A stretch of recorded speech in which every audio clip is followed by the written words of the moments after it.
স্বাগত এখন সকালে, সঙ্গে আছে আমি শরীফ রওশন।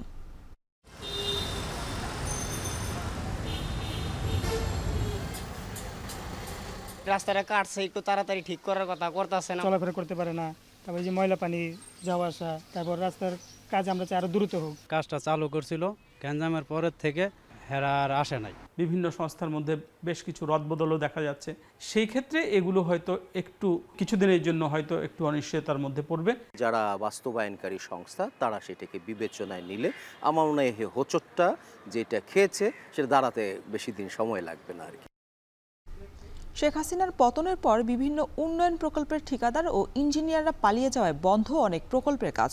এমন স্থবিরতায় আর্থিক ক্ষতির মুখে পড়ার শঙ্কায় নগরবিদরা। এখন সকালেও এই নিয়ে থাকছে বিস্তারিত।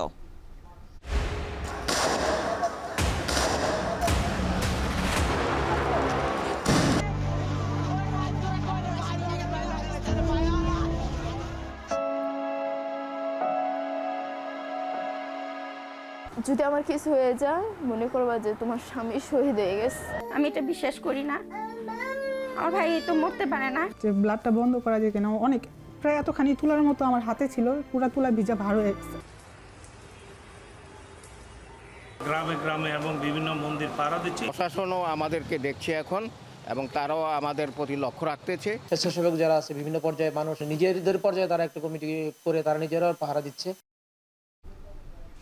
ভালো নেই গণ অভ্যুত্থানে প্রিয় মানুষকে হারানোর প্রতিটি পরিবার। একমাত্র উপার্জনক্ষম ব্যক্তিকে হারিয়ে ভবিষ্যৎ নিয়ে অনিশ্চয়তায় অনেকেই। এদিকে এখনও রাত জেগে ধর্মীয় উপাসনালয় পাহারায় শিক্ষার্থী ও রাজনৈতিক দলের কর্মীরা। সামাজিক যোগাযোগ মাধ্যমে ছড়িয়ে পড়া অনেক ঘটনার সত্যতা না মিললেও কাটেনি আতঙ্ক। এখন সকালে এ নিয়েও থাকছে বিস্তারিত, তবে শুরুতেই উন্নয়ন প্রকল্পের স্থবিরতার খবর। শেখ হাসিনার পতনের পর পালিয়েছে বিভিন্ন উন্নয়ন প্রকল্পের ঠিকাদার ও ইঞ্জিনিয়াররা। তাই প্রায় সব প্রকল্পের কাজ বন্ধ। কিছু কাজ চালু থাকলেও তাতে গতি নেই। নগরবিদরা বলছেন মাঝপথে কাজ থেমে গেলে আর্থিক ক্ষতির মুখে পড়বে দেশ। তাই শেষ করতে হবে দ্রুত। নাইমা আমির জানাচ্ছেন বিস্তারিত। চলছে আন্ডারপাস নির্মাণের কাজ। এমন সাইনবোর্ড বাইরে ঝুললেও ভেতরে গিয়ে দেখা যায় সব ফাঁকা, ঠায় দাঁড়িয়ে ভ্যাকুম মেশিন। ইঞ্জিনিয়ারদের থাকার ঘরেও ঝুলছে তালা। সবেমাত্র কাজ শুরু হয়েছিল আন্ডারপাসটির, চলছিল খনন কাজ, ঘিরে ফেলা হয়েছিল প্রকল্প এলাকাটি। আধুনিক সব সুযোগ সুবিধা নিয়ে জাতীয় সংসদের দক্ষিণ প্লাজা থেকে সাংসদদের আবাসিক এলাকা পর্যন্ত যাবার কথা ছিল আন্ডারপাসটির। তবে হঠাৎই থমকে গেছে কাজ, খুঁজে পাওয়া গেল না দায়িত্বশীল কাউকে। রাজধানীর গাবতলীর গৈদারটেক এলাকা উত্তর সিটির অধীনে চলছিল ড্রেনেজ লাইন নির্মাণের কাজ। কাজ এগিয়েছে 50% বেশি, সব ঠিকই চলছিল। তবে এখন ভাটা পড়েছে কাজে। খনন কাজের কারণে মাটি উঠে বন্ধ হয়ে গেছে রাস্তা। অসুবিধায় পড়েছেন পথচারীরা। ব্যবসা কমেছে দোকানপাটে। কাস্টমার আগের মতো হইতেছে না, দোকান বেশিরভাগ বদ্ধ রাখতে হয়, মানুষ চলাফেরা করতে পারে না। তারপর যে ময়লা পানি যাওয়া আসা, তারপর রাস্তার কাজ আমরা চাই আরো দ্রুত হোক। আমরা এখানে চলাফেরা করতাম, একটু অসুবিধা হইতেছে। যেমন এই রাস্তাটা কাটছে, একটু তাড়াতাড়ি ঠিক করার কথা করতেছে না, মানুষজন আইতে অসুবিধা হয়। মানুষ কেউ কইতে পারে, কেউ কইতে পারে না। যেমন আপনারা এখন আইছেন, তাই আমরা কইতে পারতাছি। এই কয়েকদিন হাতে আর কি স্লো হয়ে গেছে, হয়তো আবার করবে। ঠিক আছে, এটা সঠিক আমরা বলতে পারতেছি না আবার কবে থেকে শুরু হবে। উত্তরার খালপাড়েও একই চিত্র। ড্রেনেজ লাইন খননের কাজ চলছিল রাজউকের অধীনে। হঠাৎই হাওয়া ঠিকাদাররা, দুর্বিষহ নাগরিক জীবন। গ্যাঞ্জামের আগে এটা কাজটা চালু করছিল, গ্যাঞ্জামের পরের থেকে হেরা আর আসে নাই। এখন তারা আসেও না আর আমরা দেখিও না। গ্যাঞ্জামের কারণে নাকি মাঝখানে বন্ধ রাখছে, এখন শুরু করবে। বর্ষাটা যাবে, তারপর মানে বর্ষা এখন নাকি বর্ষা ড্রেনে পানি দেখে ড্রেনের কাজ ধরতে পারবে না, পানি শুকাবে তারপরে ধরবে। গেল 5 আগস্ট শেখ হাসিনা দেশ ছাড়ার পরই দেখা নেই ঠিকাদারদের। স্থবির হয়ে পড়েছে হাজার কোটি টাকার কাজ, বন্ধ যন্ত্রপাতি কেনা, চলমান কাজের বিল, আর্থিক ও প্রশাসনিক কাজের অনুমোদন সহ উন্নয়ন কাজ সম্পর্কিত সবকিছুই। অনিশ্চিত উন্নয়ন যাত্রা। এসব প্রকল্পের কাজ মাঝপথে থমকে গেলে আর্থিক ক্ষতির মুখে পড়বে দেশ। তাই দ্রুত কাজ শেষ করবার তাগিদ নগর পরিকল্পনাবিদদের। যদি সংস্থাগুলোর মধ্যে অনেক বড় ধরনের রদবদল না হয়, কারণ এটা এখন আমি দেখতে পাচ্ছি যে একটা বাস্তবতা, বিভিন্ন সংস্থার মধ্যে বেশ কিছু রদবদলও দেখা যাচ্ছে। সেই ক্ষেত্রে এগুলো হয়তো একটু কিছুদিনের জন্য হয়তো একটু অনিশ্চয়তার মধ্যে পড়বে, কিন্তু আলটিমেটলি এগুলো চালু করতে হবে, এই প্রকল্পগুলোকে শেষও করতে হবে, কারণ প্রকল্পগুলো শুরু হয়েছে, এগুলো শেষও হওয়া প্রয়োজন। আর যদি এটা শেষ না হয় সেই ক্ষেত্রে আমাদের যে আর্থিক একটা অপচয় এখানে হতে পারে। এরা পালাবে। আর যোগাযোগ বিশেষজ্ঞরা মনে করেন পরিবর্তিত পরিস্থিতিতে কিছু ছোট প্রকল্পের ভবিষ্যৎ অনিশ্চিত হয়ে পড়লেও বড় প্রকল্প শেষ হতে কোনো বাধা নেই। এইটাকে ওভারকাম করার জন্য টেন্ডার ডকুমেন্টেই কিন্তু একটা এক্সিট দেওয়া আছে।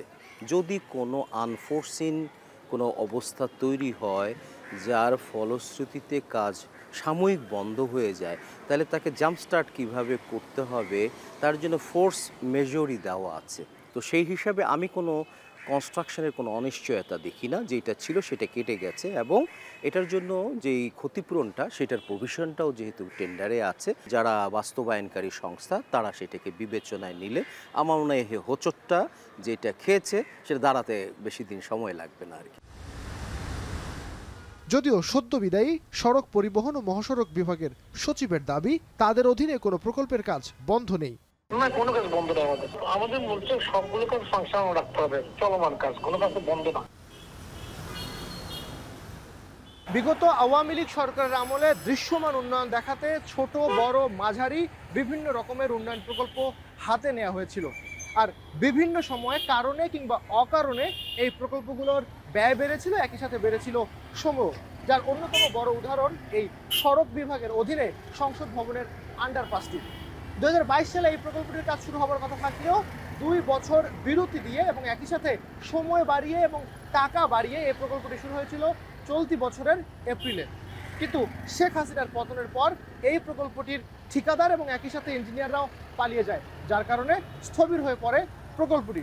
শুধুমাত্র এই প্রকল্প নয়, ঢাকার 2 সিটি কর্পোরেশনের অধীনে প্রায় 3000 কোটি টাকার উন্নয়ন প্রকল্পের ভবিষ্যৎ এখন অনিশ্চিত। তাই যোগাযোগ বিশেষজ্ঞরা বলছেন, এই উন্নয়ন প্রকল্পগুলো শুরু করা না গেলে বড় ধরনের আর্থিক ক্ষতির মুখে পড়বে দেশ। নাইম আবির, এখন, ঢাকা। গণ অভ্যুত্থানে যারা গুলির কাছে মাথা নত করেনি, মুক্তির জন্য যারা করেছেন সর্বোচ্চ আত্মত্যাগ, সেই পরিবারগুলোই আজ ভালো নেই। ঘাতকের গুলি কেবল একজন মানুষকেই ভেদ করে গেছে, কিন্তু ক্ষতিগ্রস্ত করেছে পুরো পরিবারকে। আর শুধু আন্দোলনকারীরা নন, এলো পাথারি গুলিতে অনেকে হারিয়েছেন তার একমাত্র উপার্জনক্ষম ব্যক্তিকে, কেউ হারিয়েছেন সাজানো সংসার। বিস্তারিত জানাবেন শাহাদাত অপর।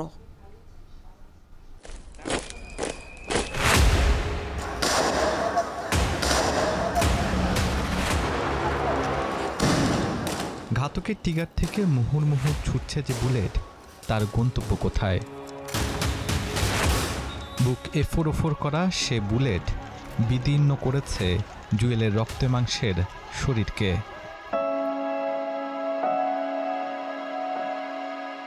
শুধু যে জুয়েলই চিরদিনের জন্য নাই হয়ে গেল তা কিন্তু নয়, আলোহীন পথিকের মতো দিক বিদিক এখন পুরো পরিবার।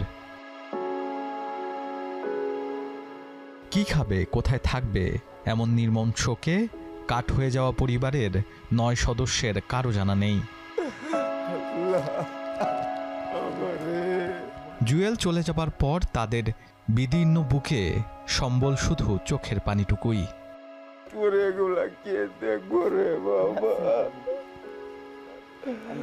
বাবারে, তোরাই তোর সহ আমার বুলা ভাইয়া দুইজনে তো ভরসা। ফোন দিছি, পরে রিসিভ করছে, রিসিভ করে বলে আপনি ওনার কি হন? আমি ওর বাবা। দেখুন, একটা দুঃসংবাদ আছে, আপনার ছেলে গুলি খাইছে। আমি এই কথা শুনে দেবরাইয়া করে আইছি, ওর সবাই কইলাম, বাবা উপরে কইলাম যার একটু সিঁড়ি থেকে ওঠাও, আমার ছেলে গুলি খাইছে।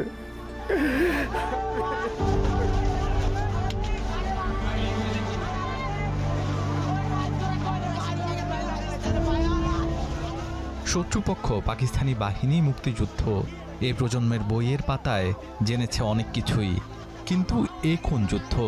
স্বাধীন দেশে যারা নিরীহ মানুষের বুকে গুলি চালায়। 5 বছরের সংসার ছিল জুয়েল আর সুমাইয়ার। সুমাইয়া বলছেন অবুঝ শিশুটি এখনো জানে না তার বাবা আর নেই। আমি বাহিরে দাঁড়াইছি, দাঁড়ানোর পর বলতাছে তোমার একটা কথা বলি, তুমি রাখবা? তখন আমি বুঝে গেছি যে তুমি আন্দোলনে যাইবা। বলতাছে হ্যাঁ। আমি কই? বলতাছি যে তুমি আমার কথা চিন্তা না করো, আমাদের 2টা সন্তান আছে। পরে আমার কথা শুনে নাই, বলতাছে না আমি যামই, যদি আমার কিছু হয়ে যায় মনে করবা যে তোমার স্বামী শহীদ হয়ে গেছে।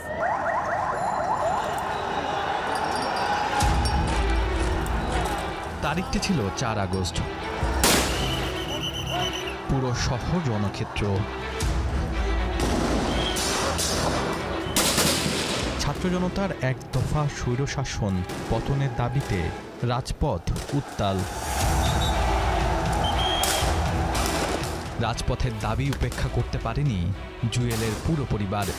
2 ভাই বোন ফিরলেও ফেরা হয়নি জুয়েলের। 3 ভাই বোন বলে একসাথে আন্দোলনে যাব। আমার মা বলে না, আমার বাচ্চা আমি হারাই ফেললে কি করব। পরে বলে কি না সমস্যা নাই, আজকে ঝামেলা নাই। আর ঝামেলা হইলেও আজকে ছাত্র আছে অনেক রাস্তায়। আমার ছোট ভাইয়ের বন্ধু আমাদের এলাকারই একটা ছেলে ফোন দিয়ে বলে আপু বাসায় আসো, বাসায় অ্যাম্বুলেন্স আসছে জুয়েল ভাইয়াকে নিয়ে। এটা শুনে আমি ঠাস করে মাটিতে পড়ে যাই, বলি না আমি এটা বিশ্বাস করি না, আমার ভাই তো মরতে পারে না।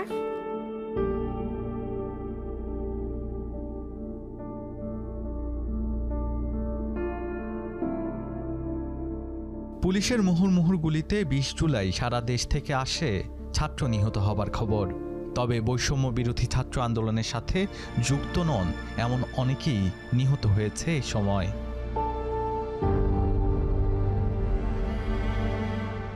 মোবাইল মেকানিক সোহেল নিজ বাসার সামনেই 20 জুলাই গুলিবিদ্ধ হয়। তার স্ত্রী আয়শা হারান মাথার উপর থাকা একমাত্র বটগাছ। কোনো অপরাধে তার গুলি মারা হয়েছে। সেখানে আমি বুঝতে পারতেছিলাম যে তার ব্লিডিং হইতেছে। সে আমার কোলে ছিল। আমি অনেক চেষ্টা করছি যে ব্লাডটা বন্ধ করা যায় কিনা। অনেক প্রায় এতখানি তুলার মতো আমার হাতে ছিল, পুরা তুলা ভিজা ভার হয়ে গেছে। তখন পাইনি। হারিয়েছেন সাজানো সংসার। 4 বছরের ছেলেকে নিয়ে কোথায় যাবেন, কি করবেন আয়শা, সেটি এখনো বুঝে উঠতে পারছেন না তিনি। আসলে আমার তো ভবিষ্যৎ বলতে কিছু নাই। আমি এখন আমার মা বাবার বাড়িতে আছি। আমার একটা ভাই আছে, আমার যে 4 বছরের ছেলে, ওরও কিন্তু ভবিষ্যৎ কিছু নাই। সেই একমাত্র কর্মক্ষম ছিল আমাদের সংসারের। সবার মাথার উপর একটা সে বটগাছ ছিল, বটগাছটা আজকে ঝরে গেছে। তারা মা আজকে আসছিল, প্রায় সে পাগল, সে প্রায় পাগলের অবস্থা। সে সারাদিনই কান্নাকাটি করে।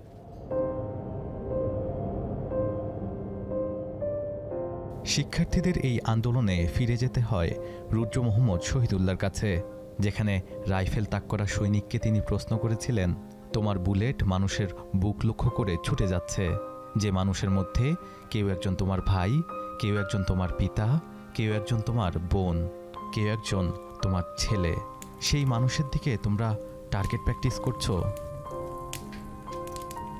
আমি আমার ঘর পই করে এত সুন্দর করে সাজিয়েছি, আমার পুরো সংসার বলতে আমার কিছু নাই। আমিও আরেকজনের বাসায় এসে পড়ে থাকবো কেন? আমার বাবা মার বাসায় আমি কেন থাকবো বলেন? এখানে তো আমার থাকার কথা না, আমার নিজের সংসার থাকার কথা। আমি তো সেখানে নাই। কার কাছে চাই বলবো যে আমার সাজানো সংসারটা আজকে পুরো এলোমেলো। ঢাকা মেডিকেলে দেওয়া হয়নি শহীদ জুয়েলের ডেথ সার্টিফিকেট। জুয়েলের মতো অনেককেই দেওয়া হয়নি ডেথ সার্টিফিকেট। আমরা আশা করি নাই যে আমার ভাই এভাবে চলে আসবে। আমার ভাইয়ের আজকে এই অবস্থা জানার জন্য হয়েছে। আমি চাই তাদের বিচার হোক, সম্পূর্ণ বিচার হোক, এবং আমার ভাইয়ের ডেথ সার্টিফিকেটটা দরকার। আমরা যদি আসলে প্রত্যেকের মানে পোস্টমর্টেম করে দিতাম, আমরা কিন্তু এই সাফারিংসটা আমাদের হইতো না। তো সেটা যেহেতু আমরা বিভিন্ন কারণে করতে পারি নাই, আমাদের ঊর্ধ্বতন কর্তৃপক্ষের নজরে আছে। মাননীয় স্বাস্থ্য উপদেষ্টা মহোদয়কেও আমি আমার হাসপাতাল ভিজিটে এসেছিলেন, ওনাকে আমি জানিয়েছি। ততদিন পর্যন্ত আমার মনে হয় সবাই একটু ধৈর্য ধরুক, কারণ অকারণে আসলে আমাদের উপরে চাপাচাপি করলে এটা কিন্তু আমরা পারবো।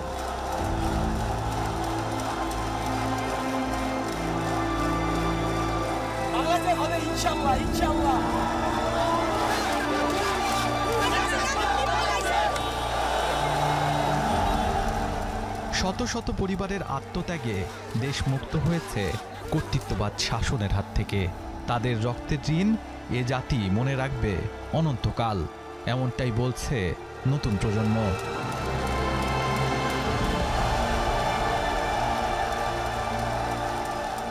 শাহাদাত অফরোজ, এখন ঢাকা।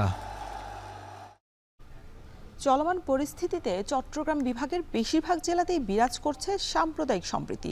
রাত জেগে ধর্মীয় উপাসনালয় পাহারায় রয়েছেন শিক্ষার্থী ও বিভিন্ন রাজনৈতিক দলের কর্মীরা, যা সাহস জুগিয়েছে সংখ্যালঘুদের মাঝে, এনেছে স্বস্তির হাওয়া। বাংলাদেশ হিন্দু বৌদ্ধ খ্রিস্টান ঐক্য পরিষদের দাবি, 5 আগস্টের পর থেকে বিভাগের 4 জেলায় অন্তত 24টি হামলা লুটপাটের ঘটনা ঘটেছে। এ নিয়ে এখনও আছে আতঙ্ক। তবে সামাজিক যোগাযোগ মাধ্যমে ছড়িয়ে পড়া অনেক ঘটনারই সত্যতা মেলেনি। সহকর্মীদের পাঠানো তথ্য ও ছবিতে বিস্তারিত জানাচ্ছেন শোয়েব রহমান। ফেনীর বাঁশপাড়া কোয়ার্টারের দুর্গা মন্দির। গেল 5 আগস্ট এই মন্দিরে হামলা ও ভাঙচুরের খবর ছড়িয়ে পড়ে সামাজিক যোগাযোগ মাধ্যমে, যদিও ঘটনাস্থলে গিয়ে মিল পাওয়া যায় না বাস্তবতার সাথে। স্থানীয়রা বলছেন, একটি মহল সেদিন গুজব ছড়িয়েছে। ফেনী জেলায় মোট 143টি মন্দির, একটি চার্চ ও 3টি বৌদ্ধ বিহার রয়েছে। এসব স্থানে পাহারা বসিয়েছেন শিক্ষার্থী ও রাজনৈতিক দলের কর্মীরা। বিভিন্ন রাজনৈতিক দলের সাথে নেতৃবৃন্দের সাথে কথা হয়েছে, ওনারা পুরা গ্রামে গ্রামে এবং বিভিন্ন মন্দির পাহারা দিচ্ছে। ইতিমধ্যে ফেনী জেলায় কোথাও কোনো মন্দিরে কোনো হামলার ঘটনা ঘটে নাই। প্রশাসনও আমাদেরকে দেখছে এখন, এবং তারাও আমাদের প্রতি লক্ষ্য রাখতেছে। এই জন্য আমরা এখন নির্ভয়ে আছি। ফেনীর মধ্যে ওরকম সমস্যা হয়নি বৌদ্ধদের উপরে। এদিকে নোয়াখালীর কবিরহাট, হাতিয়াসহ বিভিন্ন উপজেলায় সংখ্যালঘুদের বাড়ি ও ব্যবসা প্রতিষ্ঠান মিলিয়ে 5টি হামলার তালিকা প্রকাশ করেছে হিন্দু বৌদ্ধ খ্রিস্টান ঐক্য পরিষদ। তবে প্রশাসন বলছে, এ জেলার কোথাও উপাসনালয়ে হামলা হয়নি। এছাড়া খাগড়াছড়িতে কিছু সংখ্যালঘুর বাড়িতে হামলার ঘটনা ঘটলেও স্বাভাবিক রয়েছে রাঙামাটি ও বান্দরবানের পরিস্থিতি। আমাদের নোয়াখালীতে এখন ওইরকম কোনো ঘটনা ঘটেনি। আমি তাদের সাথে বৈঠক করেছি, তাদের সাথে আমরা কথা বলেছি। এখানে আমাদের আইন শৃঙ্খলা বাহিনী অলরেডি আমাদের সেনাবাহিনী সেখানে হল দিচ্ছে, এবং আমাদের বিভিন্ন এলাকায় স্বেচ্ছাসেবক যারা আছে বিভিন্ন পর্যায়ে মানুষ মানে নিজেদের পর্যায়ে তারা একটা কমিটি করে তারা নিজেরা পাহারা দিচ্ছে। অন্যদিকে ব্রাহ্মণবাড়িয়ায় পূজা উদযাপন পরিষদের 2 নেতার বাড়িতে হামলা হয়েছে। মূলত পূর্বশত্রুতার জেরে এই ঘটনা ঘটতে পারে বলে ধারণা হিন্দু বৌদ্ধ খ্রিস্টান ঐক্য পরিষদের। ব্রাহ্মণবাড়িয়াতে এমন কোনো সাম্প্রদায়িক ঘটনা ঘটছে বলে আমাদের নলেজে নেই। টুকটাক যেটি হয়েছে এটি মানে পূর্বশত্রুতার কিছু যে। দেশের দক্ষিণ পূর্বাঞ্চলের জেলা কক্সবাজারে এখন পর্যন্ত কোনো সাম্প্রদায়িক হামলার খবর মেলেনি। তবে বিভিন্ন স্থানে হামলার খবরে আতঙ্কিত এখানকার সংখ্যালঘুরা। তাই পালাক্রমে রাত জেগে ধর্মীয় উপাসনালয়ে পাহারা দিচ্ছেন তারা। সাথে যোগ দিয়েছেন স্থানীয়রা সহ বিভিন্ন রাজনৈতিক দল। বর্তমানে আমাদের প্রতিটি পাড়ায় মন্দিরে যে আমাদের বিএনপি এবং জামায়াতের লোকজন প্রতিনিধিরা আমাদের খোঁজখবর নিয়েছেন, আমাদের মন্দিরে গিয়েছেন ওনারা, এবং ওনারা ওখানে রাত্রিবেলায় ওনারা একটা ওখানে ওদের দলীয় মানুষজন আমাদের ওখানে আমাদের অভয় দেওয়ার জন্য পাড়া মহল্লায় গিয়েছেন। আমরা এটাকে সাধুবাদ জানাই। সন্ত্রাসীরা বা ডাকাতি হতে পারে এরকম আতঙ্ক এখনও রয়েছে, সেজন্য এখনও পর্যন্ত তারা রাতে পাহারা দিচ্ছেন। এই রাতে পাহারাদের সাথে অনেক মুসলমান বাইরে এসে কিন্তু রাতে পাহারায় সহায়তা করছেন। গেল 5 আগস্ট থেকে চট্টগ্রাম নগরীর রাউজান, বাঁশখালী সহ বিভিন্ন উপজেলায় সংখ্যালঘুদের বসতবাড়ি, ব্যবসা প্রতিষ্ঠান, উপাসনালয়ে 16টি হামলার কথা জানায় হিন্দু বৌদ্ধ খ্রিস্টান ঐক্য পরিষদ। এর মধ্যে মহানগরে 2 নম্বর গেট এলাকায় সনাতন ধর্মের একজনের বাসায় হামলা করে দুর্বৃত্তরা। যদিও ভুক্তভোগীরা জানান, জায়গা সম্পত্তি নিয়ে আত্মীয়দের সাথে বিবাদ থাকলেও আক্রমণকারীদের সাথে কোনো বিবাদ নেই। এটা আমার মাদের পৈতৃক সম্পত্তি। আমার মার ভাই, আমার মার বাবা আর হচ্ছে কি ওনার ভাইয়ের সাথে এটা নিয়ে জায়গা নিয়ে সমস্যা ছিল। গেল 5 আগস্ট থেকে ধর্মীয় উপাসনালয়ে হামলা নিয়ে সামাজিক যোগাযোগ মাধ্যমে গুজবের সংখ্যা ছিল অনেক বেশি। আর তা প্রতিরোধে 6 আগস্ট থেকে চট্টগ্রাম বিভাগের ধর্মীয় উপাসনালয়ে পাহারা দেয় বিভিন্ন রাজনৈতিক দল, শিক্ষার্থী ও সচেতন মানুষ। এতে স্বস্তি ফিরেছে সংখ্যালঘুদের মাঝে। শোয়েব রহমান, এখন চট্টগ্রাম। গত কয়েক বছরে সিলেটের রেস্টুরেন্ট ব্যবসার ব্যাপক প্রসার ঘটেছে, যোগ হয়েছে নানা বৈচিত্র্য। তবে বৈষম্য বিরোধী ছাত্র আন্দোলন, কারফিউ থেকে শুরু করে ভাঙচুরের ঘটনায় ভাটা পড়েছে রেস্টুরেন্ট ব্যবসায়। আয় কমেছে প্রায় 30%। রেস্টুরেন্টের পরিবেশ পুনরায় ফিরিয়ে আনতে প্রয়োজনীয় ব্যবস্থা ও নিরাপত্তা জোরদারের দাবি ব্যবসায়ীদের। রাকিবুল রাফির প্রতিবেদনে ছবি তুলেছেন অনিল কুমার পাল। ইমাম মোহাম্মদ জহির কঠোর পরিশ্রমের চেষ্টায় সিলেটের নয়া সড়কে বানিয়েছেন কাবাব কারিগর রেস্টুরেন্ট। বলছিলেন নানা চড়াই উতরাই পেরিয়ে 6 বছরে দাঁড় করানো ব্যবসায় লোকসানের পরিমাণই বেশি। বর্তমান যে পরিস্থিতি আমাদের বিজনেস টুটাট কমে গেছে, মানে এটা বলার অপেক্ষা রাখতেছে না। পরিস্থিতি এমন পর্যায়ে গেছে মানুষের ভিতরে এখনো ভয় আতঙ্ক একটা বিরাজমান রয়েছে। শুধু কাবাব কারিগর নয়, ভঙ্গুর অবস্থায় পড়ে আছে সিলেটের প্রায় 300-রও বেশি রেস্টুরেন্ট, যেখানে ব্যবসা ছিল জমজমাট, আনাগোনা ছিল স্থানীয় থেকে শুরু করে পর্যটকদের। পর্যটক নির্ভর সিলেটে রেস্টুরেন্ট ব্যবসার চর্চা 7 বছর ধরে চলে আসছে। ফাস্টফুড, চাইনিজ, থাইসহ নানা মুখরোচক খাবারের গ্রাহক মূলত তরুণ তরুণীরা। আবার বিশাল জায়গা নিয়ে দেশীয় খাবারের পসরা সাজিয়ে বসেছেন ব্যবসায়ীরা। দেশের বর্তমান পরিস্থিতিতে কমেছে গ্রাহক ও পর্যটকের সংখ্যা, এতে ব্যবসায় নেমেছে মন্দা, বিপাকে পড়েছেন ব্যবসায়ীরা। সিলেট শহরটা হইছে পর্যটন ছাড়া কোনো ব্যবসা নাই, লোকাল মানুষে তেমন খায়ও না। তা আমাদের আস্তে রেস্টুরেন্ট দেখতে পারবা, মিনিমাম সকাল থেকে এখন পর্যন্ত 10,000 মতো ব্যবসা করছে। আমাদের অনেক ক্ষতি, এই যে গ্লাসগুলো ভাঙছে, একটা গ্লাসের বসে দাম মানে কমপক্ষে 2 লাখ টাকার মতো গ্লাস হয়ে গেছে। এরপরে এখন নতুন করে শাটার লাগাতে হচ্ছে। গ্লাস আমাদের পরে বন্ধ ছিল, বন্ধ হতে অনেক ক্ষতি, অনেক পরিমাণ ক্ষতি, যে আমরা আশা করতেছি আগামীতে সব কিছু শান্তিপূর্ণ হবে। বিভিন্ন রেস্টুরেন্টে কর্মরত কর্মচারীরাও পার করছেন বেকার সময়। পরিবারের আয় রোজগারের একমাত্র অবলম্বন হওয়ায় মরিয়া হয়ে কাজ খুঁজছেন অনেকে। আসলে এই 1 মাসের মধ্যে আমরা দোকান বন্ধ আছিল, বিদায় আমরা বাসায় অবসর টাইমে আসছিলাম, মানে কোনো কাজ কাম করতে পারছি না। আর এখন মোটামুটি আছে আপনার পর্যটক সব কিছু বন্ধ, এখন সিলেটে মানুষ কম বা পর্যটক লোকজন কম, এর জন্য আমাদের একটু সমস্যা হচ্ছে। সব কিছু ওপেন করে দিলে মোটামুটি সব কিছু ঠিক হবে। স্টাফল তো অনেক বেকার বইয়া খায়রো গিয়া, এরার তো একটা ফ্যামিলি লইয়া, সব প্রত্যেকটা প্রায় 150 মতো মানুষ আছে এরার ফ্যামিলি, কিন্তু অনুরূপী রোজগার বা রুজি তো আর নাই। আমরা বর্তমানে অনেক মানুষ বেকার আছি, কর্মজীবী যারা আছে বেকার আছি, আমরা কোনো কাম কাজ নাই। আমরা মালিকে বলতে যখন দোকান খুলবো তখন আমরা কাম কাজে লাগাইব। সিলেটে 5 আগস্ট রাতে নগরীর প্রাণকেন্দ্রে অবস্থিত বেশ কয়েকটি রেস্টুরেন্টে ভাঙচুর ও লুটপাট চালায় দুর্বৃত্তরা। এতে প্রায় 30 থেকে 35 লাখ টাকার ক্ষতি হয়েছে। আমাদের সর্বমোট ক্ষতির পরিমাণ 7টা ফ্রিজ, যিনি সিসি ক্যামেরা, নগদ 1.5 লক্ষ টাকা, ক্যাশ ট্যাশ ভাঙিয়ে নিয়ে গেছে, যিনি প্রায় 14-15 লাখ টাকার ক্ষতি হবে। তারপরে খাবার দাবার, হান্ডি বাসন টাসন কিছু নাই, প্লেট গ্লাস মোটেই কিছু নাই। সিলেটে বন্যা ও চলমান পরিস্থিতির ধাক্কা কাটিয়ে রেস্টুরেন্ট ব্যবসা আবারও সচল করতে সরকারি প্রণোদনা প্রয়োজন বলে মনে করছেন সংশ্লিষ্টরা। যারা ক্ষতিগ্রস্ত হয়েছে তাদেরকে অবশ্যই বর্তমান যে তত্ত্বাবধায়ক সরকারের অধীনে যারাই বাণিজ্য মন্ত্রণালয় বা ব্যবসার দায়িত্বে পাবেন তাদের কাছে বিশেষভাবে অনুরোধ থাকবো, সারা বাংলাদেশ থেকে সিলেটকে আলাদাভাবে দেখে আমাদের কোভিড, পাশাপাশি বন্যা, এখনকার যে অবস্থা, 3টা রিসেশন আমরা কাভার করে এসে এখন আমাদের একদম মানে আমাদের বিপর্যস্ত অবস্থা। এখান থেকে বাঁচতে গেলে আমাদেরকে ব্যাংক লোনের একটা সুবিধা করতে হবে, অথবা প্রণোদনা না দিলে আমাদের ঘুরে দাঁড়ানো সম্ভব হবে না। শহরের পরিস্থিতি কিছুটা স্বাভাবিক হলেও লম্বা বিরতির মুখে বড় লোকসান গুনছে নগরীর বেশিরভাগ রেস্টুরেন্ট। শিগগিরই পরিস্থিতি স্থিতিশীল হওয়ার প্রত্যাশা পর্যটন নগরীর ছোট বড় রেস্টুরেন্ট ব্যবসায়ীদের। রাকিবুল রাফি, এখন সিলেট। এখন সকালে নিচ্ছি বিরতি, ফিরছি একটু পরেই।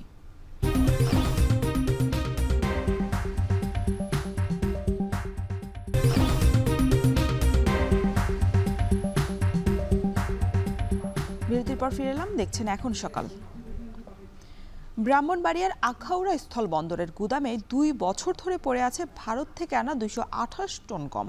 আমদানিকারক প্রতিষ্ঠান নির্ধারিত সময়ে গমগুলো খালাস না করায় সবগুলোই পচে নষ্ট হয়ে গেছে, যা এখন পশু খাদ্য হিসেবে ব্যবহারের উপযুক্ত নয়। যদিও আমদানিকারক প্রতিষ্ঠানের দাবি, শুল্ক কর্তৃপক্ষের গড়িমসের কারণেই গমগুলো ছাড়ানো যায়নি। প্রায় 80 লাখ টাকা মূল্যের এসব গম ধ্বংসের প্রক্রিয়া শুরু করেছে শুল্ক কর্তৃপক্ষ। মোহাম্মদ রাশেদের তোলা ছবিতে আরও জানাচ্ছেন আজিজুল সঞ্চয়। দীর্ঘদিন গুদামে পড়ে থাকায় পোকাই ধরেছে গমে, ছড়াচ্ছে দুর্গন্ধ। শুল্কমুক্ত সুবিধায় ভারত থেকে আনা 228 টন গম নির্ধারিত সময়ে খালাস না করায় পচে নষ্ট হয়েছে। আর্থিক ক্ষতির পরিমাণ প্রায় 80 লাখ টাকা। 2022 সালে আখাউড়া স্থলবন্দর দিয়ে ভারত থেকে প্রায় 11,000 টন গম আমদানি করে চট্টগ্রামের আলম ট্রেডার্স। প্রতি টন গমের আমদানি মূল্য ছিল 325 থেকে 350 মার্কিন ডলার।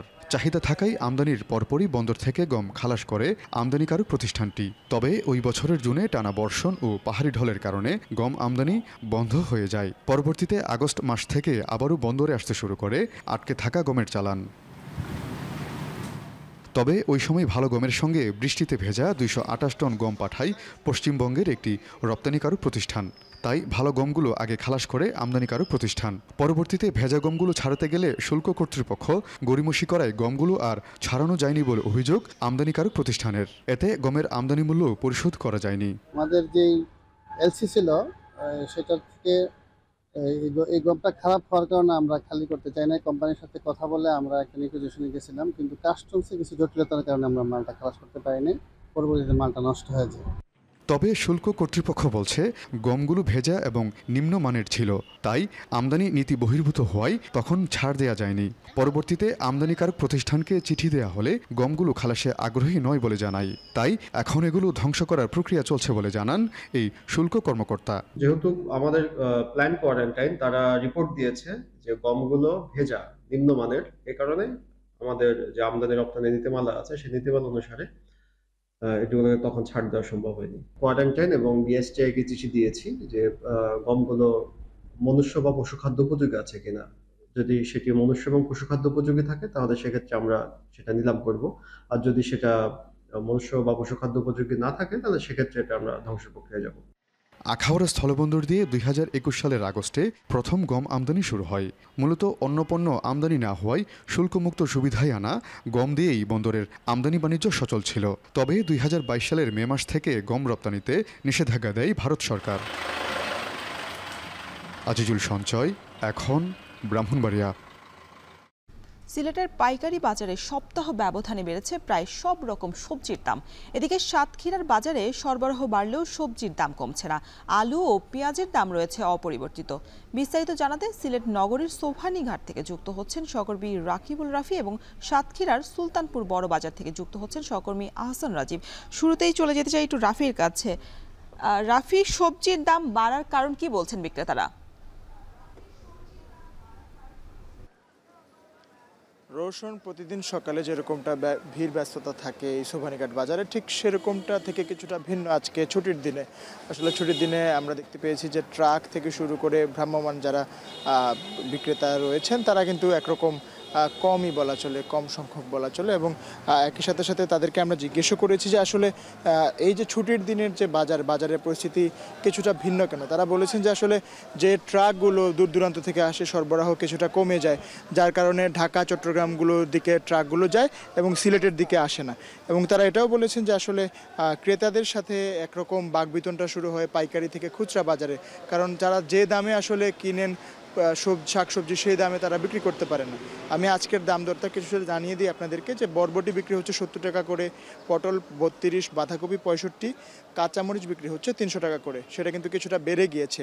এবং আলু বিক্রি হচ্ছে প্রায় 60 টাকার মতো করে, এবং মিষ্টি কুমড়া বিক্রি হচ্ছে 40, বেগুন 50 থেকে 60 টাকার দরে বিক্রি হচ্ছে, টমেটো বিক্রি হচ্ছে 140 টাকার দরে, এবং ধুন্দল বিক্রি হচ্ছে 45, শশা কিছুটা বেড়ে 50 টাকায় বিক্রি হচ্ছে, লাউ বিক্রি হচ্ছে 80 টাকা, লেবু প্রতি পিস যেখানে 2 থেকে 3 টাকা বিক্রি করা হতো সেটা বিক্রি হচ্ছে আজ 5 টাকা করে, এবং মুখি বিক্রি হচ্ছে 50 টাকা, চিচিঙ্গা 50 টাকা, লাল শাক 25, ডুগি শাক 30, পালং শাক 40, এরকম করে মোটামুটি 5 থেকে 10 থেকে 15 টাকা বেশি দরে বিক্রি হচ্ছে। এবং এই যে লাউ, তারপরে আরও ধুন্দল থেকে শুরু করে চিচিঙ্গা, কাঁচামরিচ, এগুলোতে কিন্তু প্রায় 15 থেকে 20 থেকে 25 করে দাম বেড়েছে।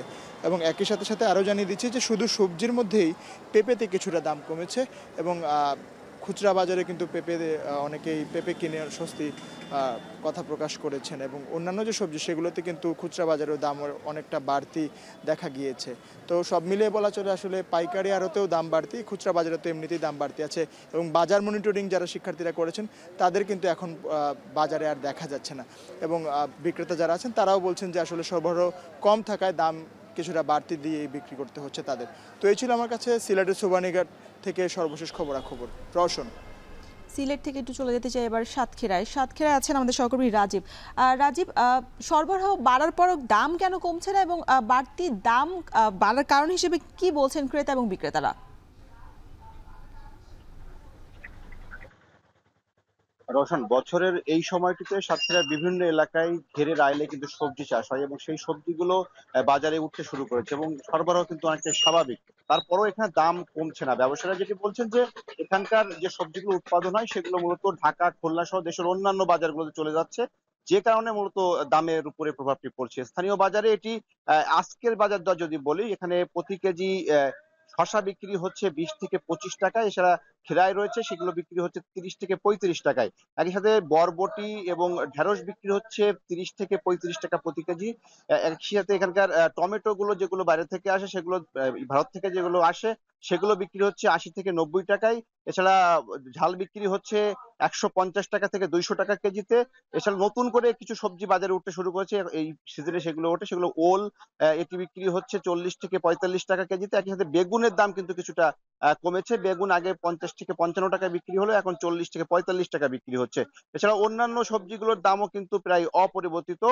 আমরা বাজার ঘুরে যেটি দেখেছি, আজকে পেঁয়াজ বিক্রি হচ্ছে বাজারে 90 থেকে 110 টাকা কেজিতে। একই সাথে আলুর দাম কিছুটা কমেছে। আলু গত কয়েকদিন আগেও যেটি 54-55 টাকা কেজি বিক্রি হচ্ছিল, সেটি আজকে 48 টাকা থেকে 50 টাকা কেজি দরে বিক্রি হচ্ছে। মূলত সকালবেলা এখানে পাইকারি বাজার হয়, পাইকারি বাজার শেষে খুচরা বাজার হয়। খুচরা বাজারে যে প্রতি কেজিতে 2 থেকে 3 টাকা প্রতিটি সবজির দাম বাড়ে বলে ব্যবসায়ীরা আমাদেরকে জানিয়েছেন। তবে আগামীতে দাম আরো কমতে পারে এমনটি তারা কিন্তু আমাদেরকে বলছে। তো এই ছিল আমার কাছে সাতক্ষীরা সুলতানপুর বড়বাজার থেকে সবজি বাজারের সবশেষ তথ্য।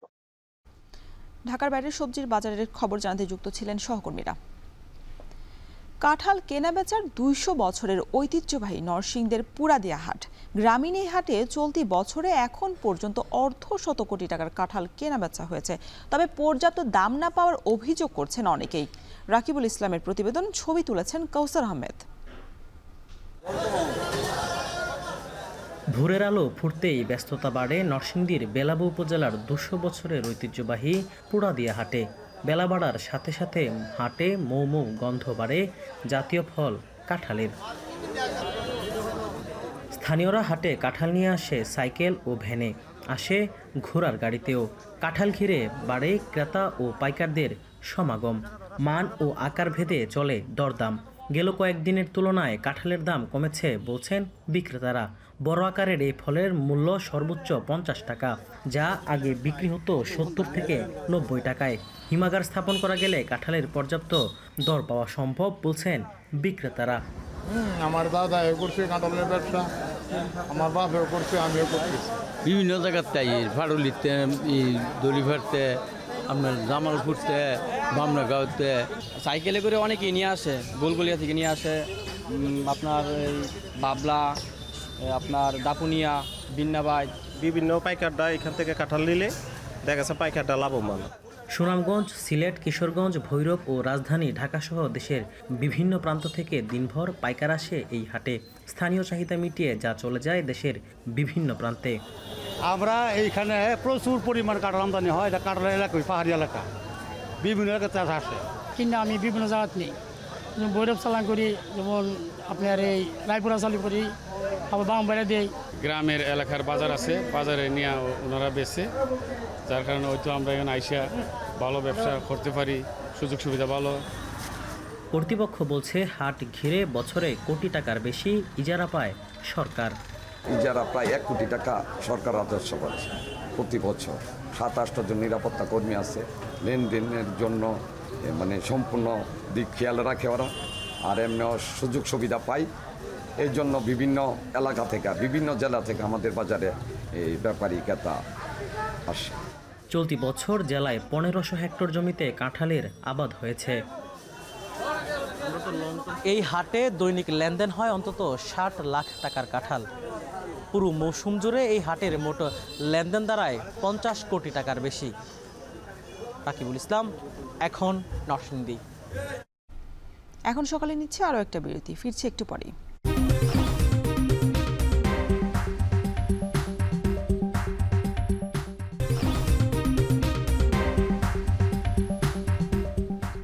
বিরতির পর ফিরে এলাম, দেখছেন এখন সকাল। যশোরে ভোর হলেই বেরিয়ে পড়েন শ্রমজীবী মানুষ। কাজের সন্ধানে দিনমজুর শ্রমিকরা মিলিত হন শ্রমবাজারে। এ নিয়ে বিস্তারিত জানাতে শহরের লালদিঘির পাড় থেকে যুক্ত হচ্ছেন সহকর্মী রিপন হোসেন। রিপন, শ্রমবাজারের নিম্ন আয়ের মানুষগুলো যথাযথ মূল্যায়ন হয় কিনা জানাবেন।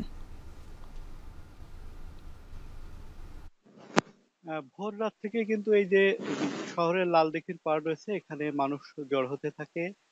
8টা থেকে 9টা পর্যন্ত তারা বিভিন্ন স্থানে কাজ জন্য এখানে আসেন এবং এখান থেকে বিভিন্ন যারা কাজ করানোর জন্য তারা নিয়ে যান। এখন যে সময়টি চলছে বর্ষাকাল, এখানে যে শ্রমিকরা রয়েছেন তারা কিছুটা কম রয়েছেন। তবে আমরা শ্রমিকদের সাথে কথা বলেছি, তারা যেটি জানিয়েছেন যে তাদের এখন কাজ কিছুটা কম রয়েছে এবং যে মজুরি, সেই মজুরির সাথে যে নিত্য প্রয়োজনীয় যে দ্রব্যের দাম সেটি আসলে পার্থক্য রয়েছে। সে কারণে তাদের যে মজুরি পান সেক্ষেত্রে তাদের যে সংসার চালানোর জন্য কিন্তু কষ্ট হয়। এখানে আমরা যারা শ্রমিক রয়েছে তাদের সাথে কথা বলেছি, তারা বলেছেন যে একজন প্রতিজন শ্রমিক 500 টাকা থেকে 600 টাকা প্রতিদিন হাজিরা পায়, যেটি সকাল থেকে 2টা কিংবা 3টা পর্যন্ত তারা কাজ করে থাকেন। যে বাসাবাড়ির বিভিন্ন কাজ রয়েছে, কৃষি কাজ রয়েছে, এই সমস্ত কাজ কিন্তু তারা করে থাকেন। তবে তারা বলছেন যে তাদের যে মজুরি এবং নিত্য প্রয়োজনীয় দ্রব্যের যে দাম, সেই দামের সাথে যদি তুলনা করা হয় তাহলে তাদের আসলে সংসার চালানো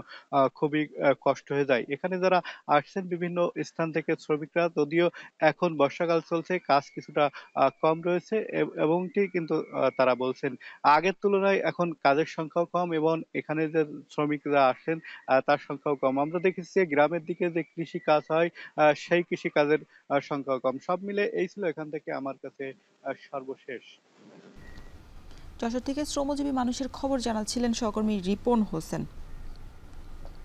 শেরপুরে দেয়াল জুড়ে প্রতিবাদের ভাষা গ্রাফিতি। বিভিন্ন পণ্যের বিজ্ঞাপন ও রাজনৈতিক স্লোগানের পরিবর্তে শিক্ষার্থীদের রং তুলির আঁচড়ে সেখানে এখন ফুটে উঠেছে প্রতিবাদ ও সমাজ সংস্কারের চিত্র। গ্রাফিতির পাশাপাশি ক্যালিগ্রাফি অঙ্কনে যোগ দিয়েছেন মাদ্রাসার শিক্ষার্থীরাও। ঠাঁই পেয়েছে সমাজ ও রাষ্ট্রের সমতার বাণী। শহরের দেয়াল জুড়ে আঁকা হয়েছে নতুন এক বাংলাদেশের গল্প। শেরপুর থেকে জাহিদুল খান সৌরভের তথ্য ও ছবিতে থাকছে বিস্তারিত।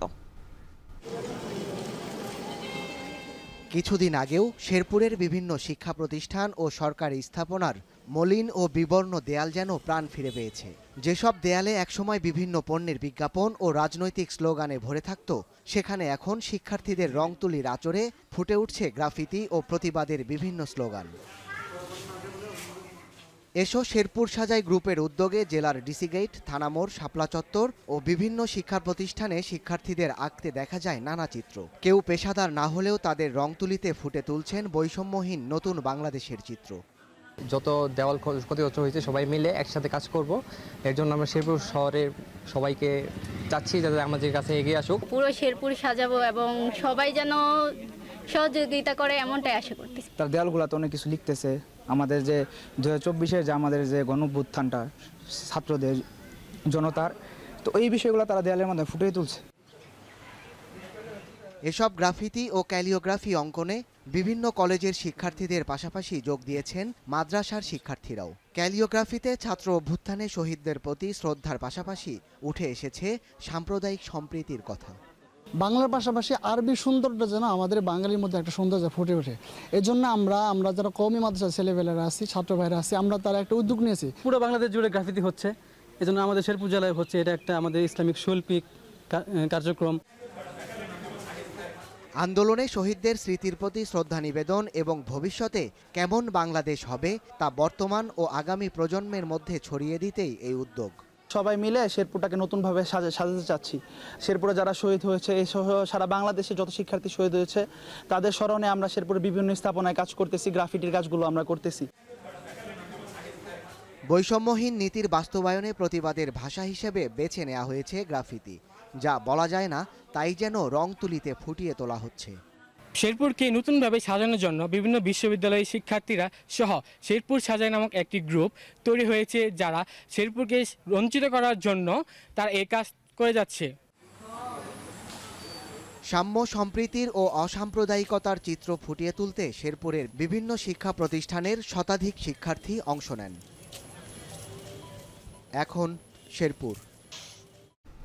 এখন সকালে নিচ্ছে আরও একটা বিরতি, ফিরছি একটু পরেই।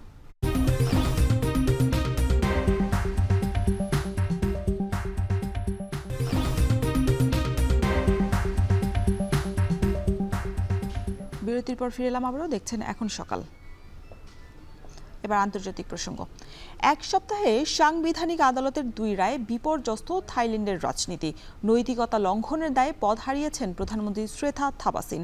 অন্যদিকে বিলুপ্ত ঘোষণা করা হয়েছে দেশের সবচেয়ে জনপ্রিয় দল মুভ ফরওয়ার্ড পার্টিকে। বিশ্লেষকরা বলছেন ডাবল লক গণতন্ত্রের সরাসরি প্রভাব বিস্তার করছে সামরিক বাহিনী, রক্ষণশীল ও রাজতন্ত্রপন্থীরা। এতে দক্ষিণ পূর্ব এশিয়ার দেশটির অর্থনীতিতে সংকট বাড়ছে রকেট গতিতে। নাফি আরমান মনন জানাবেন বিস্তারিত। ইতিহাস পুনরাবৃত্তির কথা কালে ভদ্রে শোনা গেলেও থাইল্যান্ডে প্রায়শই হয়ে থাকে এটি। নৈতিকতা লঙ্ঘনের দায়ে বুধবার দেশটির প্রধানমন্ত্রীর পদ থেকে শ্রেথা থাভিসিনকে অপসারণ করেছেন থাইল্যান্ডের সাংবিধানিক আদালত। 20 বছরের মধ্যে দেশটিতে এমন ঘটনা ঘটল পঞ্চমবারের মতো। শুধু প্রধানমন্ত্রীকে অপসারণই নয়, চলতি সপ্তাহে একই আদালতের আরেক রায় ঘুরিয়ে দিয়েছে দেশটির রাজনীতির সমীকরণ। 2023 সালের সবশেষ পার্লামেন্ট নির্বাচনে সর্বোচ্চ আসন পায় মুভ ফরওয়ার্ড পার্টির নেতৃত্বাধীন 8 দলীয় জোট। প্রধানমন্ত্রী হবার দ্বারপ্রান্তে থাকলেও জোটের নেতা পিটা লিম জারওয়ানরাত আটকে যান সামরিক বাহিনী ও রক্ষণশীল নিয়ন্ত্রিত সিনেটের ভোটে। থাইল্যান্ডের প্রাচীন রাজকীয় মানহানি আইন সংস্কারের অভিযোগে এ সপ্তাহে মুভ ফরওয়ার্ড পার্টিকে বিলুপ্ত ঘোষণা করেন সাংবিধানিক আদালত। রাজনীতিতে প্রবেশের ক্ষেত্রে পিটাকে দেয়া হয়েছে 10 বছরের নিষেধাজ্ঞা। এমন পরিস্থিতিতে থাইল্যান্ডকে ডাবল লক গণতান্ত্রিক দেশ হিসেবে অভিহিত করছেন রাজনীতি বিশ্লেষকরা। তাদের মতে দেশটিতে সামরিক বাহিনী ও রাজতন্ত্রপন্থীদের বিরাগভাজন হয়ে কোনো সরকারই ক্ষমতায় টিকে থাকতে পারবে না। প্রথমে বিভিন্ন মামলায় ফাঁসিয়ে পতন ঘটানো হয় গণতান্ত্রিক সরকারকে। এ চেষ্টা ব্যর্থ হলে চলে সরাসরি সামরিক হস্তক্ষেপ। It can change, the power dynamics and balance of power in Thai politics. So I think it's a coup in disguise. It's not a conventional military coup that you see tanks and troops, but now you see, a new style of coup in Thailand. ইতিহাস বলছে 1932 সাল থেকে থাইল্যান্ডে সামরিক অভ্যুত্থান বা অভ্যুত্থান চেষ্টা হয়েছে অন্তত 19 বার। এবারের চেষ্টাকে জুডিশিয়ারি কু বলছেন অনেকেই। তবে 1 বছরের ব্যবধানে সরকার প্রধানকে অপসারণের ঘটনায় খুব একটা অবাক হননি থাইল্যান্ডের সাধারণ জনগণ।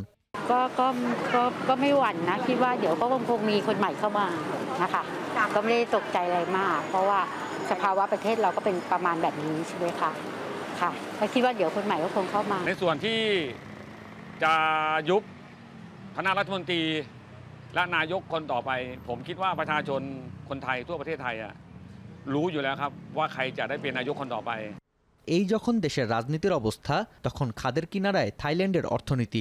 চলতি বছরই দেশটি থেকে $300 কোটি বেশি বিনিয়োগ তুলে নিয়েছেন বিদেশিরা। সাময়িক গতিতে চলছে অর্থনীতি। দেশের জিডিপির সঙ্গে ঋণের অনুপাত এশিয়ার মধ্যে সর্বোচ্চ, প্রায় 91%। অন্যদিকে এশিয়ার মধ্যে সবচেয়ে নাজুক অবস্থায় থাকা দেশটির পুঁজিবাজারে চলতি বছর দরপতন হয়েছে প্রায় 9.5%। অর্থনীতি পুনরুত্থানে তাই দ্রুতই রাজনৈতিক সংকট নিরসনের আহ্বান সাধারণ থাইবাসীর। নাফি আরমান মনন, এখন বিশ্ব। 2024 সালে বিশ্বজুড়ে প্রতি মাসেই রেকর্ড ভাঙছে তাপমাত্রার পারদ। উষ্ণ আবহাওয়ার প্রভাবে দেশে দেশে বনাঞ্চলগুলোতে ছড়িয়ে পড়ছে ভয়াবহ দাবানল। এতে পরিবেশে বাড়ছে কার্বন ডাইঅক্সাইডের পরিমাণ। এর পেছনে জলবায়ু পরিবর্তনের মাত্রাতিরিক্ত প্রভাবকেই দায়ী করছেন বিশেষজ্ঞরা। শুধু তাই নয়, অচিরেই বায়ুমণ্ডলে কার্বন নিঃসরণের পরিমাণ কমার কোনো লক্ষণও নেই বলে জানান তারা। বিস্তারিত জানাচ্ছেন তানভীর জনি। প্রতিনিয়ত আবহাওয়ার চরম ভাবাপন্ন অবস্থা মোকাবেলা করতে হচ্ছে বিশ্ববাসীকে। প্রতিনিয়ত বেড়েই চলছে বৈশ্বিক উষ্ণতা বৃদ্ধির হার, যা ছাড়িয়ে যাচ্ছে অতীতের সব রেকর্ড। ফলে ক্রমাগত হুমকির মুখে পড়ছে বিশ্ব।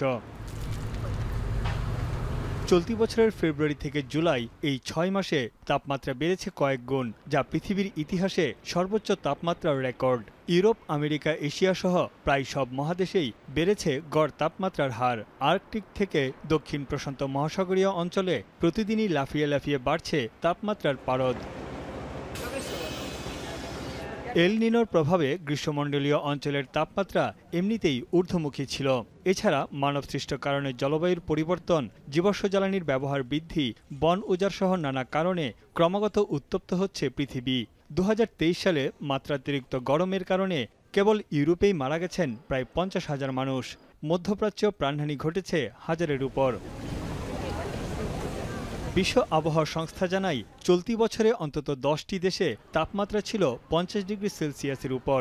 ERA-5 স্যাটেলাইটের প্রাথমিক তথ্য মতে গত 22 জুলাই ছিল বিশ্বের সবচেয়ে উষ্ণতম দিন।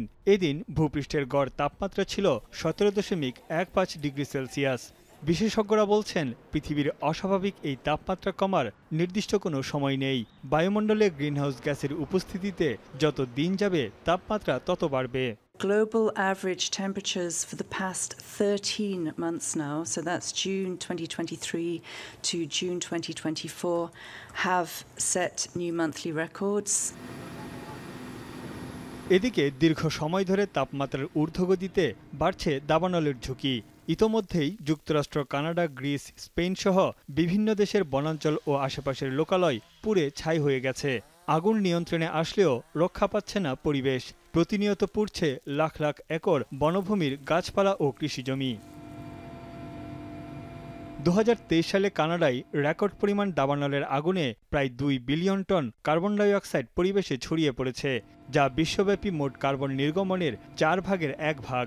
ওয়ার্ল্ড রিসোর্স ইনস্টিটিউটের তথ্যে দেখা যায়, 2023 সালে বিশ্বব্যাপী প্রায় 1,20,00,000 হেক্টর বনাঞ্চল দাবানলে পুড়েছে, যা মধ্য আমেরিকার দেশ নিকারাগুয়ার আয়তনের সমান। অন্যান্য বছরের তুলনায় গত বছর দাবানলের তীব্রতা বেড়েছে প্রায় 6 গুণ। এইসব দাবানলে বায়ুমণ্ডলে বেড়েছে গ্রিনহাউস গ্যাসের মাত্রা। ফলে একদিকে উত্তপ্ত হচ্ছে পৃথিবী, অন্যদিকে ক্রমশ কমছে বনাঞ্চল। আবহাওয়ার অস্বাভাবিক আচরণে গলছে হিমবাহ, বাড়ছে সমুদ্রপৃষ্ঠের উচ্চতা, সেই সঙ্গে উর্বরতা হারাচ্ছে চাষযোগ্য জমি। এতে বিশ্বব্যাপী সংকটের মুখে পড়েছে খাদ্য নিরাপত্তা। বিশ্বের অনেক অঞ্চলে দাবানল প্রাকৃতিকভাবে ঘটে, তবে সেগুলোর তীব্রতা নির্ভর করে জলবায়ু পরিবর্তনের প্রভাবের উপর। 2023 সালে কেবল দাবানল থেকেই বায়ুমণ্ডলে গ্রিনহাউস গ্যাস নির্গমন হয়েছে প্রায় 8.5 বিলিয়ন টন। এতে প্রতিনিয়ত নানা ধরনের শারীরিক জটিলতার শিকার হচ্ছেন বিশ্ববাসী। তানভীর জনি, এখন বিশ্ব। শেষ করছি এখন সকাল। এখন টেলিভিশন ওয়েবসাইটে দেখতে ভিজিট করুন www.ekhon.tv। এখন টেলিভিশন ফেসবুকে দেখতে ভিজিট করুন facebook.com/tv.ekhon এবং ইউটিউবে দেখতে ভিজিট করুন youtube.com/c/ekhon tv।